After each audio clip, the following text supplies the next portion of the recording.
డీటెయిల్స్లోకి వెళదాం. విశాఖలో మరికొద్దిసేపట్లో బ్రిక్స్ సదస్సు ప్రారంభం కానుంది. బ్రెజిల్, రష్యా, భారత్, చైనా, దక్షిణాఫ్రికా దేశాల్లో పట్టణ ప్రాంత ప్రజల ప్రధాన సమస్యలు, వాటి పరిష్కారంపైన విస్తృతంగా చర్చించనున్నారు. 3 రోజుల పాటు జరగనున్న ఈ సదస్సును కేంద్ర పట్టణాభివృద్ధి శాఖ మంత్రితో పాటు సీఎం చంద్రబాబు ప్రారంభించనున్నారు. కేంద్ర మంత్రి వెంకయ్య నాయుడు చొరవతో బ్రిక్స్ పట్టణీకరణ వేదికగా 3వ సమావేశాన్ని విశాఖపట్నంలో ఏర్పాటు చేసినట్లు తెలుస్తోంది. నగరాల్లో జన విస్ఫోటనం కారణంగా తలెత్తుతున్న సమస్యలను గుర్తించి అత్యుత్తమ పరిష్కారాలపై ఒక అవగాహనకు ఇందులో రానున్నారు. రాబోయే 2 దశాబ్దాల పాటు నగరవాసుల అవసరాలను తీర్చడానికి తీసుకోవాల్సిన చర్యలపైన ఈ సదస్సులో చర్చించనున్నారు. ఆకర్షణీయ నగరాలతో పాటు నగరాల్లో గృహ నిర్మాణం, పారిశుద్ధ్యం, ప్రకృతి వైపరీత్యాలకు తట్టుకుని నిలబడేది ఎలా అనే దానిపైన విస్తృత చర్చలు జరగనున్నాయి.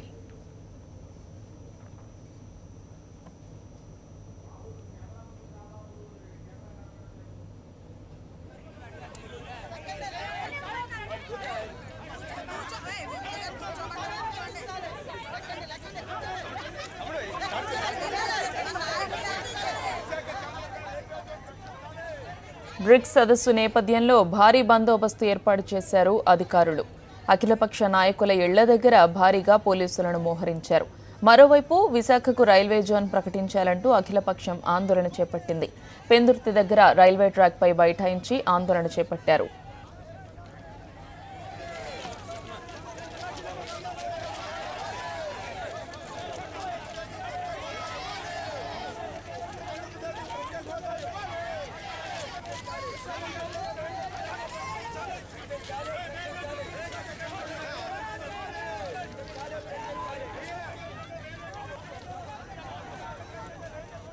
బ్రిక్స్ సదస్సు నేపథ్యంలో భారీ బందోబస్తు ఏర్పాటు చేశారు అధికారులు. అఖిలపక్ష నాయకుల ఇళ్ల దగ్గర భారీగా పోలీసులను మోహరించారు.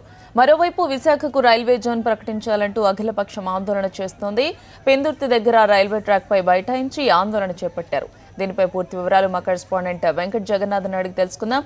వెంకట్ జగన్నాథ్, చెప్పండి, ఈ ఆందోళనకు సంబంధించి మీ దగ్గరున్న అప్డేట్స్ ఏంటి?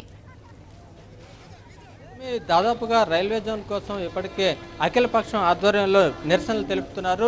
అలాగే ఈ ఉద్యమాన్ని ఉధృతం చేసేందుకు పలు కార్యక్రమాలను కూడా చేయడం జరిగింది. ఈరోజు రైలు రోకో భాగంగా పెందుర్తిలోని రైల్వే ట్రాక్ పై వెళ్ళి రైలును ఆపే ప్రయత్నం చేశారు. ఆ రైలు ఏదైతే రాయగడ ప్యాసింజర్ని తొలితో వచ్చింది, అప్పుడు వెంటనే ఆఫ్ చేయడం జరిగింది. అఖిలపక్షం ఆధ్వర్యంలో ఈ రైల్వే జోన్ పై పోరాటం కొనసాగుతుంది. అయితే ఇప్పుడు మనతో పాటు వైసీపీ నాయకులు అలాగే సిపిఐ నాయకులు అందరూ కూడా ఉన్నారు. వాళ్ళని అడిగి తెలుసుకున్నారు. సరే, ఈరోజు చూస్తున్నాం రైలు రోకో ఎట్లా జరుగుతుంది, దీనిపైన మీ ఉద్దేశం ఏంటి? అసలు గత వారం రోజుల నుంచి అఖిలపక్షాలన్నీ కూడా హెచ్చరిస్తూ ఉన్నాం. మీరు అపాయింటెడ్ డేట్ నుంచి 6 నెలల లోపు ప్రకటించాలన్నటువంటి చట్టం చెప్తా ఉంటే నేటికి 2 సంవత్సరాలు 4 మాసాలైనా దాని మీద స్పందించకపోగా విశాఖపట్నం కేంద్రంగా ఏర్పాటు చేయమని చెప్పి అసెంబ్లీ తీర్మానం చేసిన తర్వాత మీరు దాన్ని మళ్ళీ విజయవాడకు తరలిస్తున్నాం అన్నటువంటి కొన్ని ప్రచారాలు కేవలం మీ కేంద్ర రాష్ట్ర ప్రభుత్వాలు చేస్తూ ఉంటే దాన్ని నిరసిస్తూ గత వారం రోజులుగా నగరంలో సిపిఐ, సిపిఎం, అఖిలపక్షాలు, వైఎస్ఆర్ కాంగ్రెస్ పార్టీ కానీ ప్రజా సంఘాలు కానీ అందరం కూడా కలిసి పోరాటం చేస్తున్నాం. వాళ్ళకి ముందు నుంచి హెచ్చరిస్తూ ఉన్నాం. 13వ తారీఖు లోపు నిర్దిష్టమైనటువంటి ప్రకటన చేయాలి. 14వ తారీఖున రాష్ట్ర ముఖ్యమంత్రి చంద్రబాబు నాయుడు అలాగే వెంకయ్య నాయుడు గారు విశాఖపట్నం వస్తున్నారు. మీరు సదస్సులు సమావేశాలు పెట్టి వాడుకోవడానికి మీకు విశాఖపట్నం కావాలి. కానీ విశాఖపట్నం ప్రజల తాలూకు ఆకాంక్ష, వాళ్ళ తాలూకు కోరికని మీరు చట్టంలో పెట్టినటువంటి అంశాన్ని కూడా మీరు నెరవేర్చలేనటువంటి పరిస్థితుల్లో 14వ తారీఖు నుంచి జరగబోయేటువంటి నష్టానికి పూర్తిగా కేంద్ర రాష్ట్ర ప్రభుత్వాలు బాధ్యత వహించాలని చెప్పి గత నుంచి చెప్తా ఉన్నాం. దానికి కట్టుబడి ఈరోజు రైలు రోకోకి పిలుపునివ్వడం జరిగింది. అందరం కూడా అఖిలపక్షాలంతా కూడా వెళ్ళి రైలు ఆపడం జరిగింది. అక్కడి నుంచి పోలీసు నిర్దాక్షిణ్యంగా ఈడ్చుకొని వచ్చి ఈరోజు అరెస్టులు చేసినటువంటి పర్వాన్ని చూస్తూ ఉన్నాం. ఇప్పటికైనా ఈరోజు ఇంకా వెంకయ్య నాయుడు గారు, చంద్రబాబు నాయుడు గారు విశాఖపట్నంలో ఉన్నారు. ఇప్పటికైనా ఈ ప్రాంత ప్రజల తాలూకు ఆకాంక్షను గౌరవించండి. మీకు చట్టంలో పెట్టినటువంటి అంశాన్ని ప్రకటించండి. విశాఖపట్నం కేంద్రంగా రైల్వే జోన్ ప్రకటించకపోతే మాత్రం ఇక్కడి నుంచి జరగబోయేటువంటి ఉద్యమానికి, జరగబోయేటువంటి నష్టానికి పూర్తిగా కేంద్ర రాష్ట్ర ప్రభుత్వాలు బాధ్యత వహించాలని చెప్పి హెచ్చరిస్తూ ఉన్నాం. ఎంతో ఉద్యమం ఉధృత స్థాయిలో జరుగుతున్నప్పుడు కూడా కేంద్ర ప్రభుత్వం వైఖరి మార్చుకుపోవడానికి గల కారణాలు, ఇంతవరకు ప్రకటించకపోవడం గల కారణాలు ఏంటంటే ఇందులోని చంద్రబాబు నాయుడు గారు, వెంకయ్య నాయుడు గారు, నరేంద్ర మోడీ మొత్తం కుమ్మక్కయ్యే ఈరోజు రాష్ట్రానికి అన్యాయం చేస్తారు. చంద్రబాబు నాయుడు గారికి 4 చివరన విశాఖపట్నం ఉంది, మనసులో అమరావతి ఉంది. ఆయన ఏదో పద్ధతిలో రైల్వే జోన్ని కూడా అమరావతికి తీసుకొని పోవాలనేటటువంటి ఆలోచనతోనే ఈరోజు విశాఖ కేంద్రంగా రైల్వే జోన్ ప్రకటన చేయడానికి ఒరిస్సా వాళ్ళు అభ్యంతరాలు పెడుతున్నారని అంటున్నారు. ఒరిస్సా వాళ్ళు రైల్వే జోన్కే కాదు, పోలవరానికి అభ్యంతరం పెట్టారు, వంశధారికి అభ్యంతరం పెట్టారు, జంజావతికి మహేంద్రతానికి అన్నిటికీ అభ్యంతరాలు పెట్టారు. మరి అన్ని నీటి ప్రాజెక్టులు ఆపేస్తారా?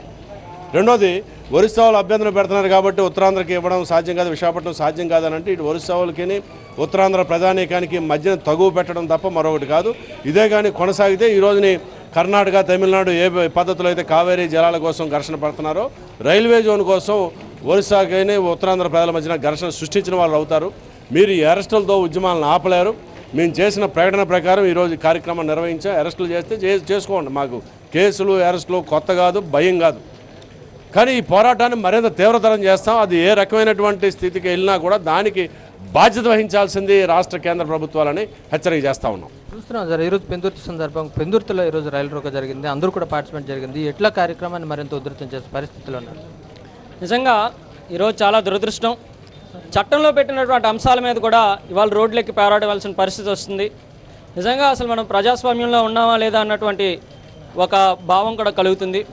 ఖచ్చితంగా గత వారం రోజుల నుంచి ఏ విధంగా అయితే ఈ ప్రత్యేక రైల్వే జోన్ ఉద్యమాన్ని ముందుకు తీసుకెళ్తున్నామో, మరి మా అధ్యక్షులు అమర్నాథ్ గారు సమక్షంలో మరింత తీవ్రతరంగా ఈ ప్రత్యేక రైల్వే జోన్ ఉద్యమాన్ని ముందుకు తీసుకెళ్తాం. ఖచ్చితంగా రైల్వే జోన్ సాధించుకునే వరకు కూడా అన్ని పార్టీల సహకారం తీసుకొని ఖచ్చితంగా మేమందరం కూడా పోరాటం చేస్తామని చెప్తే సిపిఐ అన్ని పక్షాలు కూడా ముందుకు వచ్చినప్పుడు కూడా ప్రభుత్వం పట్ల చలనం లేకపోవడాన్ని ఏ విధంగా చూడొచ్చు?